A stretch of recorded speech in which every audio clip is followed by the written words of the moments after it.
नमस्कार, महान्यूज लाईव्हमध्ये आपलं स्वागत. सध्या जिल्हा परिषद आणि पंचायत समिती निवडणुकीचं बिगुल वाजले आहे. उमेदवारांनी उमेदवारी अर्ज दाखल केलेला आहे. येत्या थोड्या दिवसातच उमेदवारी अर्ज मागे घेण्याची प्रक्रिया सुरू होणार आहे. तत्पूर्वी उमेदवारांनी आपला उमेदवाराचा प्रचार सुरू केलेला आहे. माझ्यासोबत 2 पंचायत समिती पाटस गणातील उमेदवार भारतीय जनता पक्षाचे उमेदवार नितीन शितोळे आहेत. त्यांच्याशी आपण काही मुद्द्यांवर चर्चा करणार आहोत. युवा नेतृत्व म्हणून त्यांच्याकडे पाहिलं जातं. ते सामाजिक आणि राजकीय क्षेत्रात नेहमीच अग्रेसर असतात. आपण त्यांच्या संदर्भात उमेदवारी अर्ज दाखल केला आहे. सध्या ते निवडणुकीला सामोरं जातात. आपण तिथे चर्चा करू. नितीन शेठ, तुमचं महान्यूज लाईव्हमध्ये आपलं स्वागत.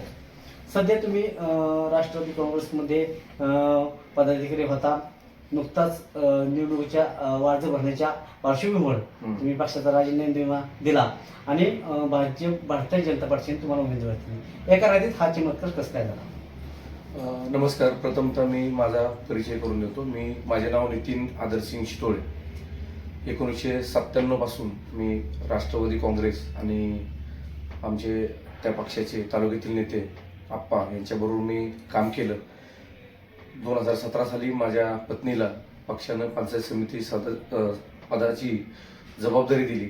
त्यानंतर एक 13 महिने तिला सभापती म्हणून काम करण्याची संधी दिली आणि त्यानंतर मी सरचिटणीस म्हणून राष्ट्रवादी काँग्रेस पक्षाचं कामकाज पाहत होतो.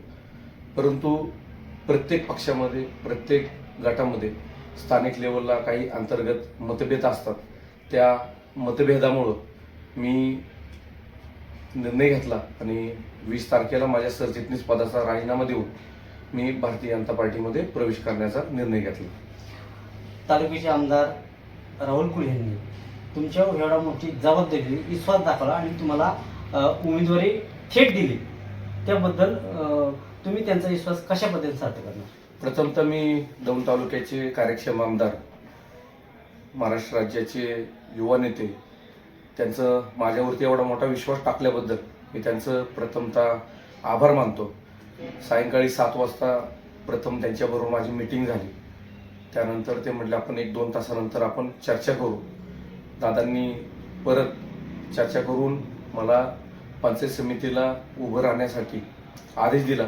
त्या आदेशाचं मी पालन करून त्या ठिकाणी मी पंचायत समिती सदस्य म्हणून पंचायत समिती लढवण्यासाठी मी उमेदवारी अर्ज दाखल केला.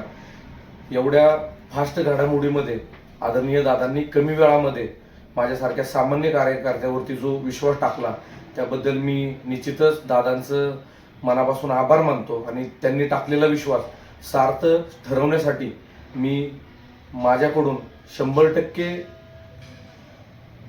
जे काय देता येईल ते देण्यासाठी मी प्रयत्न करतो. तुमच्या मिसेस आशाताई उपसभापती होत्या, सभापती होत्या. त्यांच्या माध्यमातून काय काय विकास कामं झाली आणि तुमच्या आता उभं राहत आहे तुम्ही मतदारांना कोणत्या मुद्द्यावर विकासाची कामं दृष्टिकोन सामोरं जाणार आहे?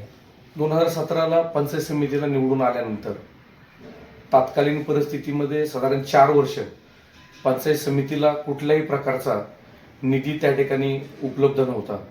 परंतु जी काय प्रशासकीय माध्यमातून जी काय कामं असतील ते सर्व स्थानिक पातळीवरचे, स्थानिक स्वराज्य संस्थेतल्या ज्या काय अडचणी असेल त्या सोडवण्याचा आम्ही त्यावेळेस प्रयत्न केला.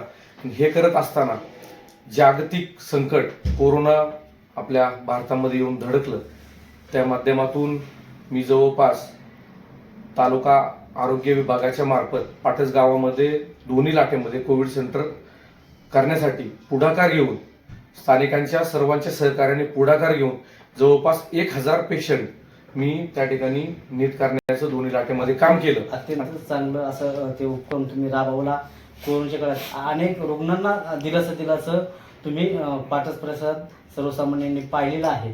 अत्यंत भयानक त्या काळ असतानाही तुम्ही आरोग्य सेवा दिली. अनेक पेशंट त्याच्यामुळं जीवदान मिळालं. परंतु आता निवडणुकीच्या काळात जे काही विकासाचे मुद्दे असतात ते पाटसमध्ये किंवा पाटस गणात काय अशा समस्या आहेत की ते तुम्ही निवडून आल्यानंतर सोडू शकता? निश्चितच मला या मुद्द्यावरती मत व्यक्त करायला आवडेल.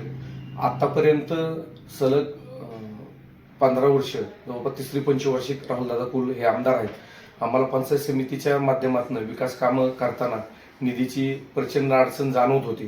परंतु दादांची ज्यावेळेस चर्चा झाली उमेदवारी संदर्भात, दादांनी पूर्णपणे आश्वासन दिलेलं आहे की पाटस परिसरामध्ये पाटस पंचायत समिती गणाचा विकास करताना कुठल्याही प्रकारचा निधी या ठिकाणी कमी पडू दिला जाणार नाही, हे दादांनी आश्वासन दिलेलं आहे. आणि दादांचा स्वभाव प्रत्यक्ष भेट जरी आतापर्यंत झालेली नव्हती तरी ऐकून होतो. दादा जे शब्द देतात ते पूर्णपणे पाळतात आणि त्या विश्वासावरतीच मी त्या ठिकाणी पंचायत समितीला उभं राहण्याचा निर्णय घेतलेला आहे. विकासाचं कोणतं हिजवल तुमच्या डोक्यात आहे आणि ते मतदारांना काय सांगू शकाल? विकासाचं व्हिजन डोक्यात असताना प्रथमतः पाटस पंचायत समिती गणामध्ये या ठिकाणी प्राथमिक आरोग्य केंद्र आपल्याला उपलब्ध नाही. आदरणीय दादांच्याकडे माझी पहिली मागणी असेल, प्राथमिक आरोग्य केंद्र पाटसला मंजूर झालेलं आहे, त्याचं तातडीनं कामकाज चालू करावं. पाटस परिसरामध्ये मोठी केंद्र शाळा आहे. शिक्षण हे पण जनतेच्या दृष्टिकोनातून मूलभूत गरज म्हटलं तरी वावगं ठरणार नाही. आरोग्य आणि शिक्षण हे माझ्या अजेंड्यावरचे पहिले विषय असतील. त्यानंतर महिला सक्षमीकरण असेल, त्यानंतर मुलांचं भविष्य घडवण्यासाठी, तंदुरुस्त राहण्यासाठी क्रीडा संकुल असेल, व्यायामशाळा असेल, महिला सक्षमीकरण असेल, ज्या ज्या माध्यमातून या सर्व गोष्टी करता येतील त्यासाठी मी आदरणीय राहुलदादा कुल यांच्यामार्फत शासनाकडे पाठपुरावा करून निश्चितच एक चांगल्या प्रकारचं काम पाटस पंचायत समिती गणामध्ये करण्यासाठी मी माझ्याकडून पूर्णपणे आग्रहाने मी प्रयत्न करणार, ही सर्वांना मी खात्री देतो. अत्यंत चांगलं व्हिजन त्यांनी पंचायत समिती पाटस गणात त्यांनी सांगितलेलं आहे. आणि खरोखरच पाटस गणात अशा समस्या आहेत ज्या अनेक वर्ष प्रलंबित आहेत आणि त्या मुद्द्यावर खरं चर्चा होताना दिसत नाही. मात्र भाजपकडून जे उमेदवार आहेत नितीन शितोळे ह्यांनी विकासाचं व्हिजन जे सांगितलं ते निवडून आल्यानंतर प्रतिसाद मानतील ह्याच्याबाबत काही शंका बाळगण्याची आवश्यकता नाही. परंतु आमदारांनी जे विश्वास त्यांच्यावर दाखवला ते निश्चितपणे सार्थ करून दाखवतील असे त्यांचे बोलण्यातून आलेलं आहे. आणि त्यामुळे आता येणाऱ्या 5 तारखेला मतदान आहे, त्यामुळं मतदार त्यांना कशा प्रकारे सहकार्य करतील, आशीर्वाद देतील याकडं पाहावं लागणार. राजेंद्र झेंडे, महाराष्ट्र लाईव्ह, दौंड.